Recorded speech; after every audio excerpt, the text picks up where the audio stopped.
At the party, my daughter suddenly asked my husband a question on purpose. "Daddy, since Ms. Lane is having your baby, does that mean we'll live with her later?" Jason quietly put a piece of steak on my plate and told her, "Your mom and I made a promise. Whoever cheats first disappears from the other's life. I can't let that happen, so you must keep this a secret, even after the baby is born. Mommy can never know." Then he made a hand sign at me meaning I'll always love you. My eyes burned, but he didn't notice. He had no idea my hearing had been restored a week earlier. He didn't know I already knew about his mistress. And he definitely didn't know I had secretly bought a plane ticket to volunteer as a teacher on the Sierra Plateau. Once the paperwork cleared in 7 days, I planned to disappear for good. I pushed the plate away and stood up. Jason immediately stood too, asking in sign language what was wrong. I shook my head. "It's late. I'm going home." He tried to follow me, but his best friend stopped him. "Let Gwen rest. Why rush off? Cassie will be here soon. Don't you miss your other daughter?" Even Honey joined in, tucking his sleeve.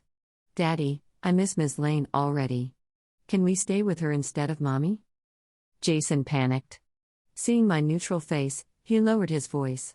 "Don't say her name in front of Gwen." "Why not?" "Mommy can't hear," Honey said. I gently pushed Jason back into his seat. "I can go home alone. You all stay." I walked out before he could respond. I had barely reached the hallway when I saw Cassie Lane entering. She bumped her shoulder into mine hard enough to make me stumble. She went straight into the private room, picked up Honey, and acted like the girl was her own child. Then Cassie wrapped her arms around Jason. He looked at her with a softness I had never seen from him. Before he could speak, she kissed him deeply. His friends joked and teased them like it was normal. Honey looked like she had seen this 100 times. As everyone encouraged the two of them, Cassie proudly said, "2 days ago, in the room next to the master bedroom." I whispered the same words at the same time from the doorway, and the whole table erupted with excitement.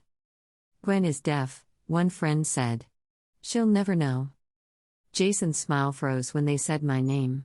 "Don't let this get back to her," he warned. They just laughed.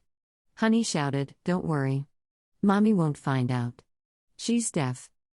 A waiter tapped my shoulder, asking if I needed help. The room fell silent as everyone turned toward me.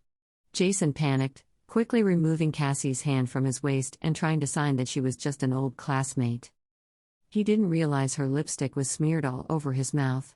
She didn't even try to hide her smug expression. I forced a small smile. "Just dropping off your keys." I set them on the table and left without looking back. Outside, the lights and traffic felt distant. My mind went back to 5 years ago, when Jason and I got lost in the Orion Desert. Back then he said that if we died together, it would be a perfect ending to our love.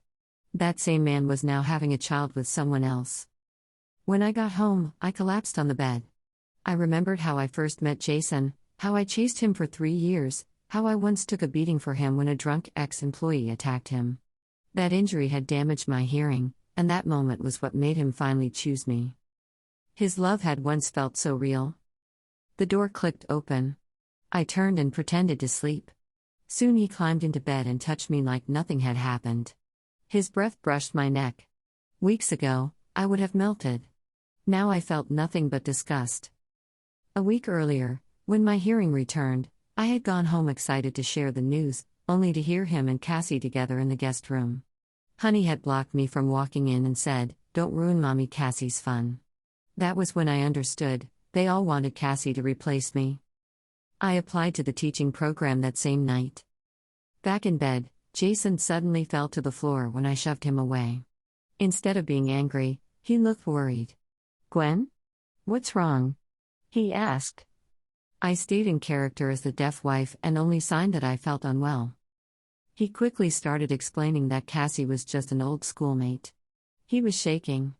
I didn't reply. "I'm tired," I signed. "I'm going to sleep." Before turning away, I heard him whisper, "If you ever leave me, I'll die. I really love you." Tears ran down my face. If he loved me, why did he betray me? The next morning he suggested we all go to the amusement park. Maybe guilt was pushing him. Honey was excited, so I went. But the marks Cassie had left on his neck were impossible to ignore. At the park, he acted overly attentive. Buying everything, holding my hand, watching my face constantly. Honey clung to me the whole time. In the end, he bought 3 matching bracelets, saying they would keep our family together forever. I stayed silent. Later, I asked him, "Are you sure your heart belongs only to me?" He hesitated. Then forced a smile. "To you. And to our daughter." Honey joked, "Mommy, are you jealous of me?" But Jason's phone rang, interrupting her. He claimed it was work and left with Honey immediately. I had already seen the caller ID. Cassie. I removed the bracelet and threw it in a trash can. They could have their perfect family without me. For the next few days, Jason and Honey barely came home. Cassie kept posting photos online, Jason cooking for her, fireworks, family moments with Honey. All while I quietly erased myself from the house. Day 1, Cassie posted a photo of them watching fireworks together. I gathered every photo of us and burned them. Day 2, she posted a photo of Jason and Honey preparing a huge arrangement of flowers for her. I hired workers to tear down the greenhouse Jason had built for me. Day 3, she posted a photo of her holding Honey, her ear pressed against Jason's chest. I had packed everything. I was ready to leave. But then Jason appeared in the doorway with Honey, holding a folder, eyes red, and signed, "Is it true, Gwen?" I froze when I saw the folder in his hand. Jason stood there in the doorway, still in his work shirt, Honey half hidden behind his leg. His hair was a mess, his tie crooked, eyes bloodshot like he hadn't really slept in days. "Is it true, Gwen?" He signed again, slower this time, like he was terrified of the answer. For a moment, I slipped back into habit and pretended I couldn't see his hands.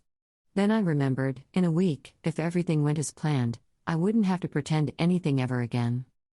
He took a careful step into the room and set the folder down on the edge of the bed. "Is it true," he repeated, fingers shaking, "that you're leaving?" The air felt heavy. My packed suitcase sat between us like a wall. I swallowed, then did something I hadn't done in years. "Who told you?" I asked out loud. Jason went completely still. His gaze snapped to my lips, then to my eyes, searching, disbelieving. Honey's fingers tightened around his hand. "Gwen." His voice cracked. You just spoke." He took a stumbling step forward. "Why, you can hear me?" I didn't answer. I just stared at him. He reached for me, as if touching me would prove it. "Since when?" he whispered.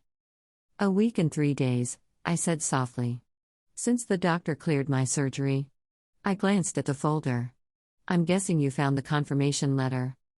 He looked down at it like he'd forgotten it was there. For a long moment, he said nothing. Then he dropped his head and let out a bitter laugh. "So it's true," he murmured. "You really were going to disappear." "You're the one who wanted that," I replied. "Remember? Whoever breaks the promise disappears from the other's life." His head snapped up. "I didn't mean it like this." "How else did you mean it?" I asked. Because from where I was standing outside that restaurant door, it sounded pretty clear.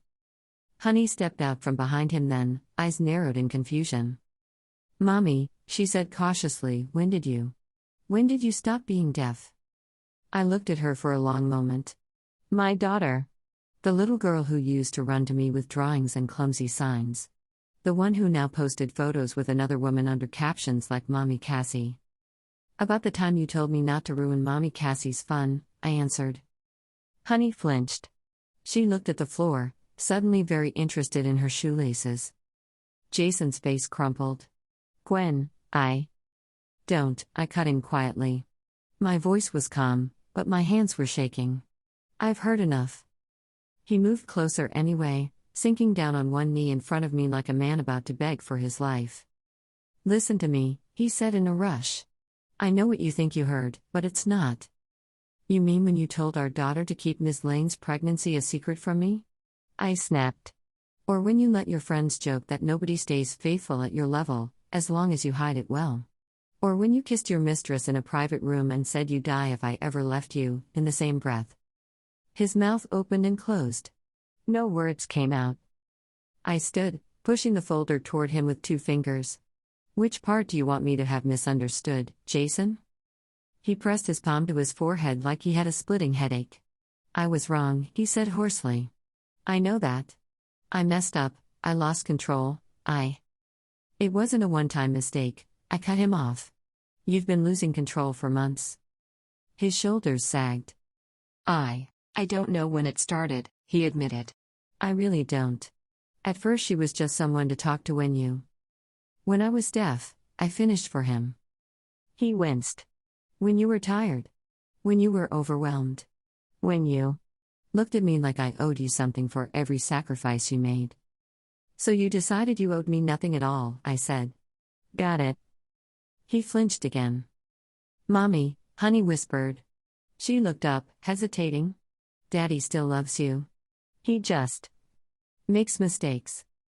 I stared at her small hand wrapped around Jason's fingers. Your dad and I made a rule before you were born, honey, I said. Do you remember the promise you overheard at the party? Her face went pale. The one about disappearing, she mumbled. Yes. My throat burned. It wasn't a joke. Jason shook his head rapidly. Gwen, we were kids. We said stupid dramatic things. We were in the middle of a desert and thought we were going to die. It wasn't supposed to be. He gestured helplessly at the suitcase. That night in the Orion Desert, I said quietly, you held my hand and said that if one of us ever betrayed the other, the betrayed one would disappear so neither of us would have to live with that kind of humiliation. No tears, no begging, no second chances. Your words, Jason. Not mine. His eyes shone with tears. People say a lot of things when they think they're dying. Apparently they also say a lot of things when they think their wife can never hear them again, I replied. Silence dropped between us. Finally, Jason picked up the folder and opened it. Inside were the documents I'd signed: acceptance to the Sierra Plateau teaching program, the 1-year contract, my one-way ticket, and the medical letter confirming my hearing recovery date. He stared at the date stamp on the letter. You didn't tell me, he whispered. You didn't ask, I said. You were too busy telling Cassie how fun it was that I'd never know. He closed his eyes. I invited you here to talk, he said slowly, choosing each word as if stepping through broken glass. Not to sign divorce papers. Not to kick you out. I saw these in your desk. I panicked. So you came home, I said, with our daughter, hoping to what? Talk me out of it? Make me promise to stay quiet about your affair so we could all be one big happy family? Honey's eyes filled with tears. I never wanted you to leave, she said suddenly. Cassie buys me things. She takes me places. Dad is fun with her. I thought if you didn't know, then nothing had to change. I looked at her, feeling something inside me twist. You're a child, I said softly. You copied what you saw the adults doing. Lying to keep things comfortable. Jason's voice broke. Gwen, please. Don't punish her for my mistakes. I'm not, I said. She's already paying for them. Honey looked up sharply at that, confused. I took a breath, then exhaled slowly. Honey, how long have you been calling Cassie Mommy? Her cheeks burned. Sometimes, she mumbled. It just slipped. Did your dad correct you? She looked at Jason. He stared at the floor. No, she admitted. I nodded once. That's the kind of thing you will remember when you're older, I said quietly. Not the toys. Not the trips.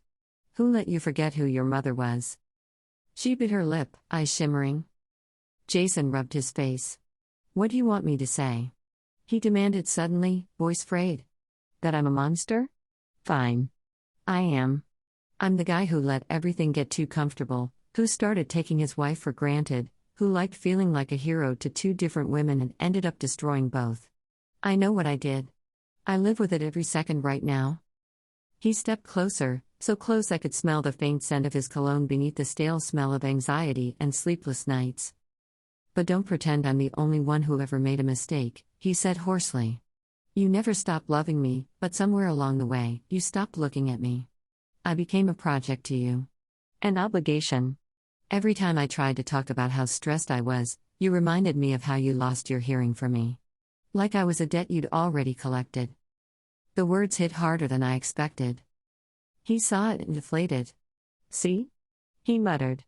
I'm not even good at apologizing. I'm blaming you while begging you not to go. I don't know how to do this. You're right about one thing, I said quietly. You are begging me not to go. I walked around him, opened my bedside drawer, and took out a small velvet box. Inside were our wedding rings, the band I'd taken off the night I got my hearing back and first heard Cassie's voice through the wall. I placed the box on top of the folder. I'm not punishing you, Jason, I said. I'm keeping our promise. His throat worked. You're choosing a mountain I've never been to over our life together? I'm choosing a life where I'm not the last to know everything that's happening in my own home. He reached out and took my hand, gripping it tightly like he could anchor me in place by force of will alone. What if I cut her off? He asked desperately. Right now. In front of you and honey. I'll call her, I'll end it, I'll tell her we're done, that the baby. I jerked my hand back like I'd been burned. Don't you dare use that child as a bargaining chip. He flinched. Tears spilled over now, sliding down his cheeks. Then tell me what to do, he pleaded. Tell me how to fix it. I'll fire her. I'll sell the house. I'll move to the plateau with you and carry chalk for you every day if that's what it takes. My voice was barely above a whisper. You can't fix something you chose to break, just because you don't like the consequences. We stood there, 3 people in a room that suddenly felt too small for the weight of everything between us. Finally, I turned to Honey. I am leaving, I said gently. That part is not changing? The only choice you have to make is whether you want me to be someone who vanished without a word. Or someone you still get to talk to when you're ready. Her lower lip trembled. You mean? I can see you again? If you want to, I said. When you're older. When you can decide for yourself who you want in your life. Not because someone told you who your real mom is supposed to be. She looked at Jason again, torn. I don't want you to choose between us, I added. I'm just not going to stand in a house where I'm treated like furniture anymore. Jason's shoulders shook. He looked like he wanted to scream, cry, punch something, anything to stop this from happening. When are you leaving? He whispered. In the morning, I said. My flight's at 8. He nodded slowly, like he'd been expecting that answer. Will you at least stay one more night? He asked. Not for me. For her. Honey's eyes pleaded with me in a way her words couldn't. I hesitated. One more night wouldn't change the ending. It would only give shape to it. Fine, I said quietly. One more night. That night, I slept in the guest room. I heard Jason pacing the hallway until 3 in the morning. I heard Honey crying softly into her pillow. I heard the soft ding of a message on Jason's phone that he ignored. In the morning, I woke before the alarm. Dawn light spilled across the floor as I shouldered my backpack and pulled my suitcase to the door. Every step felt like walking through cement. Jason was waiting in the kitchen, still in sweatpants and a t-shirt, hair uncombed. He had made coffee the way I used to like it, light and sweet. Can I drive you? He asked. I shook my head. No. Can I at least carry your bag? No, Jason. His shoulders sagged. Honey appeared behind him, clutching a small stuffed rabbit I hadn't seen in months. It was the first toy I had ever bought her with my own salary. She held it out to me silently. For when you're lonely, she whispered, not quite looking me in the eye. So you don't forget me. My throat closed. I knelt and hugged her, feeling her small body tremble. I could never forget you, I whispered into her hair. Not even if I wanted to. Will you come back? She asked, voice nearly breaking. I pulled back and brushed her bangs aside. I don't know, I said honestly. But I'll be somewhere you can write to. And when you're ready, you can ask your dad to bring you to see me. If he doesn't, that's on him, not me. Jason swallowed hard. I'll bring her, he said hoarsely. If you'll have us. Us. The word twisted something inside me again, but I didn't let it show. I have to go, I said, standing. Jason reached for me impulsively, then stopped himself. "Can I ask one thing?" he said. "Just one." I waited. "On the plateau," he murmured, "when you look up at the sky. If you ever think of me, please don't let the last thing you remember be that restaurant." For the first time since that night, I really looked at him. He was not the man from the Orion Desert anymore. He was not the man who had carried my bleeding body through the hospital doors. He was not even the man from a month ago, sneaking kisses in a guest room. He was just broken. By his own choices, yes. But broken all the same.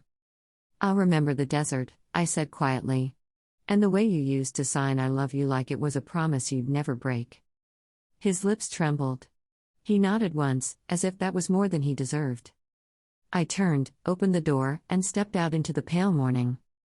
The air outside was cold and sharp. It bit at my cheeks, made my eyes tear up for reasons that had nothing to do with the wind. At the curb, the cab driver loaded my suitcase into the trunk. As I climbed in, I glanced back at the house one last time. Jason stood on the porch, Honey pressed against his side, both of them watching me go. He lifted his hand, fingers forming the familiar shape. "I'll always love you." I didn't sign it back. Instead, I pressed my palm over my own heart, feeling it beat steady and painful and alive, and whispered to myself, "This time, I'll love me first." Then I told the driver the name of the airport and didn't look back again. Months later, on the Sierra Plateau, the world felt very small and very large at the same time. The air was thin and dry. Children in worn jackets chased each other across dusty schoolyards, their laughter carrying further than any car horn or city noise ever had. At night, the sky was so crowded with stars that it felt like I could reach up and pluck one down if I tried hard enough. I threw myself into lesson plans, into learning local dialects, into fixing broken desks with my own hands. There were no fireworks here, no fancy restaurants, no private rooms filled with laughter hiding knives. Just chalk dust, cold mornings, and the quiet, unfamiliar feeling of belonging to myself. On the first snow of the season, the village postman brought me a stack of letters.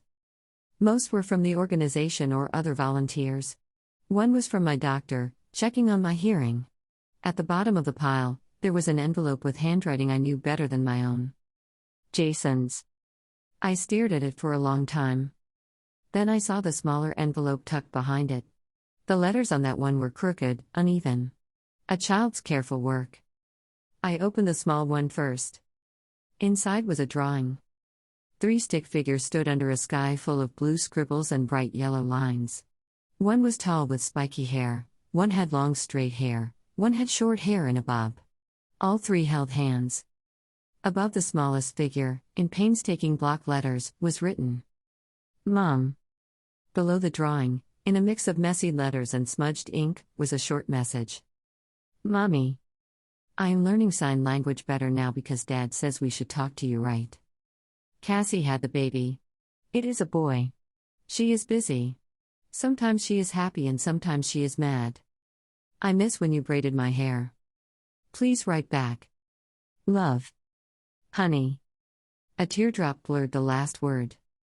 My chest ached. Hands shaking, I opened the larger envelope. Jason's letter was long. Apologies folded over apologies, updates about Honey, about the baby, about the house. He said Cassie had moved into her own apartment after realizing he was still checking the weather every day on the plateau. He didn't ask me to come back. He only asked if I was warm enough. If my hearing was holding steady. If I would consider sending a photo so Honey could see I was really okay. At the end, there was one line that made me set the letter down and press my palm over my mouth. "I'm keeping our promise," he wrote. "I disappeared from your life. But if you ever decide that the door doesn't have to stay locked forever, I'll be on the other side of it, not asking for forgiveness, just hoping you'll let me see you be happy." The old Gwen might have run back to him at those words. The Gwen standing on that windswept plateau only reached for a pen and a blank sheet of paper. I sat down at the small wooden table by the window, watching children chase each other through the snow, and began to write. Not a promise. Not a reunion. Just a beginning that, for the first time in a long time, belonged only to me.